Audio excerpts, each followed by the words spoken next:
Good day. Today we're going to learn how to use a microscope following a step-by-step procedure to systematically know how we can use our scientific microscope. In our case, it will be a light microscope. First, I have here the microscope itself, the glass slides, the cleaning solution which we are going to use later, and the oil immersion solution. Now let us pan the video towards our microscope so you can see it step by step.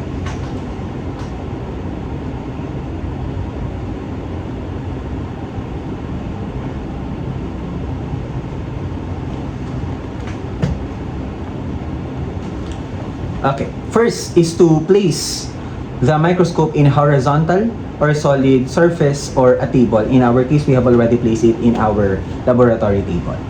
Then we are going to orient the microscope towards you so you can see the field of view in the specimen under your observation.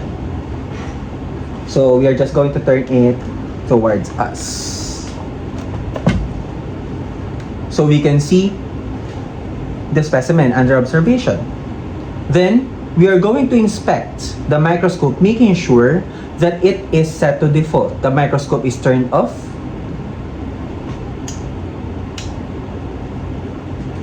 And all the knobs and screws are intact, especially on the head. It does not move. And the power objective is set to SOL, or the scanning objective lens, which is having a red band. Then we go powering on the microscope by turning on the switch, which is located on this side of the microscope, either to its maximum or to your subjective liking using the brightness adjustment knob, which is also found on this side. So first we are going to turn on the microscope and then adjust it to full brightness or to your subjective liking. Then we are also going to make sure that the light condenser found on this side is open, which is usually under the stage to let pass through the aperture. This one's the aperture side. So as you can see, whenever I am moving this part, light passes through or light does not pass through. So we are expected to open it up. Then we are going to place our specimen. Before that, we are going to rotate the head by loosening the screw, which is on this side. We are going to loosen the screw along the head of the microscope. Now, we are going to adjust the eyepiece. In our case, we have the binocular. So we have two sets of eyepiece right here. So we are just going to measure the width with accordance to the width of our eyes.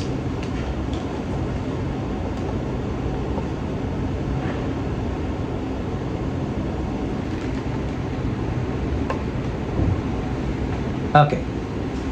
Then we are now going to place the specimen into the stage and securely pin it with the stage clips to keep hold of the specimen slide. So we are now having our specimen right here, which is the intravenous thrombus for general pathology. So this one's the slide. We're going to put it right here. Let me have it closer.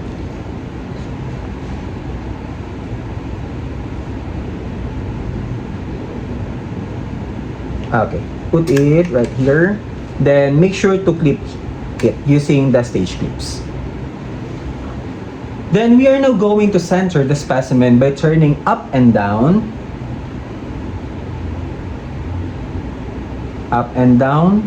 or left and right using the stage adjustment knobs located on the side of the microscope right here.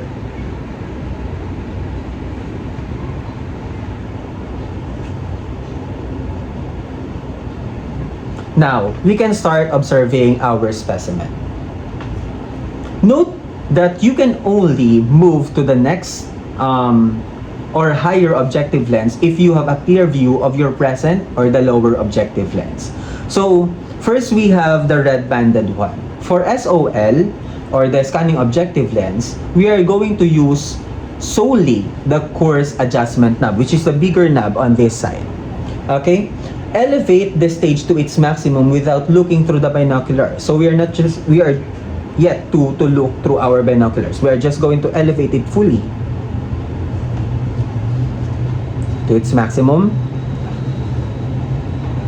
Now that you have already elevated the stage, you may start viewing the centered specimen and moving the stage downward gradually using the coarse adjustment knob still until it is clear in your view. We are going to look through our microscope and gradually move it downward until it is clear.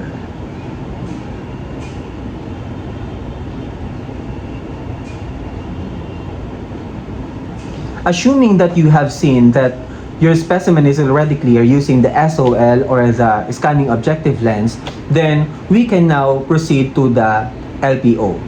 We can do this by rotating the revolving nose piece, this one, the black band, to the next power objective, which is the yellow banded or the low power objective lens. Then, looking through your objective lens, move the stage downwards or upwards using the coarse adjustment knob. Still, we are going to use both our hands in turning or rotating our coarse adjustment knob.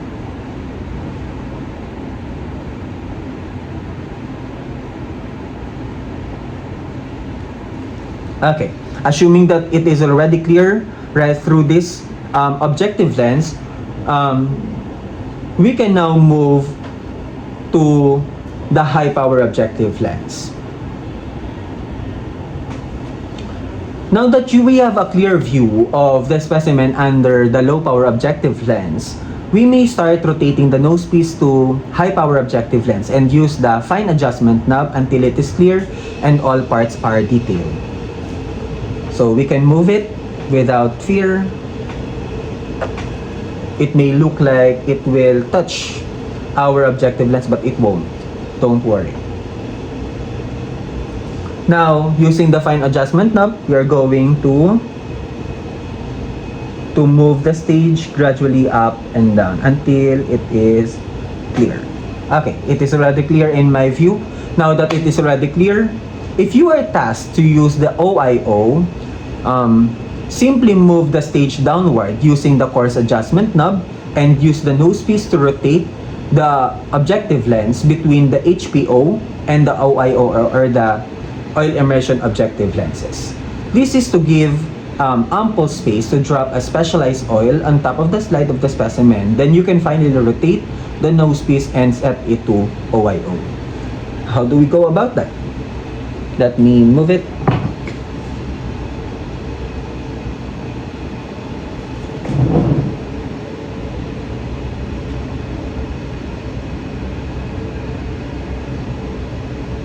Okay, so we're just going to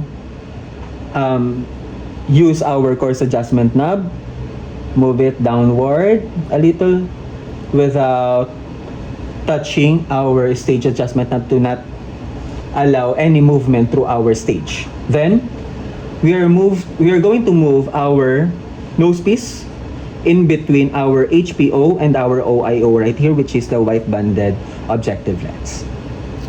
Then, we are going to put our oil immersion substance on top of our specimen, just right above it. Just one. Okay. Now that we have already put our oil immersion substance on top of our specimen, then we can securely have our oil immersion objective lens. Then, using our coarse adjustment knob, we are going to have our stage up. Itataas natin until it touches without looking through your binocular. So, we are just going to manually inspect until it touches our objective lens. Note that this oil immersion objective lens is the only objective lens that touches our is the only objective lens that touches our specimen. Now that it has already touched our specimen, then we may start looking through our objective lens our eyepiece to see our specimen, and we are now going to use our fine adjustment knob.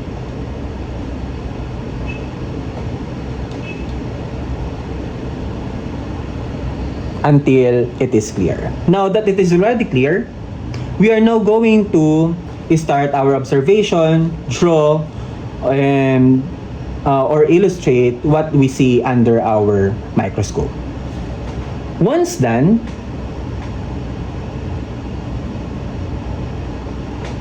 we are going to remove now the specimen and setting the microscope back to its default.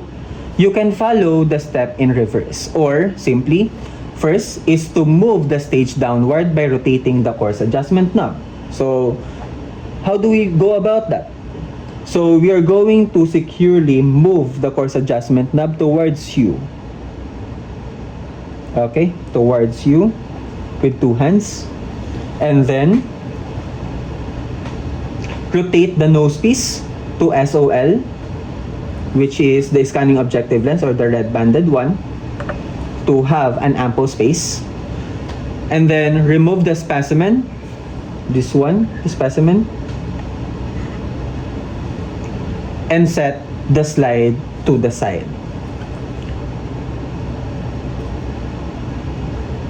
Now, we are going to use our stage adjustment knob to move the stage back and make sure that the stage clip does not overlap this side or of the stage field. So move it back and securely adjust the stage clip to not overlap on this side. Then we are going to set the binocular back down.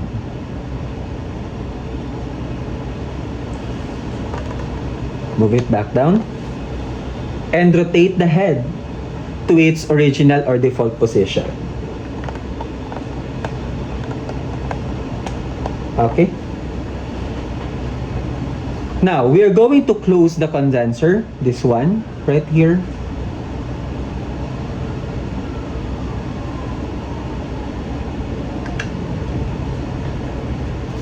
And lower the brightness of the light source. Lower the brightness towards you and turn off.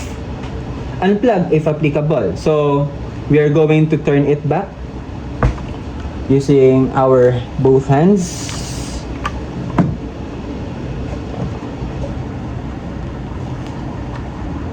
Unplug.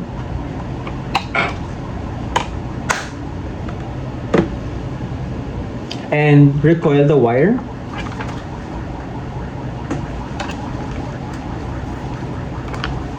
Recoil the wire. And put it on the backside compartment of the microscope.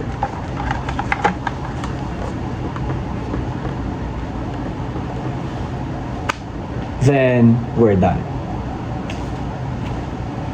If there are any questions, you may already ask it during our class.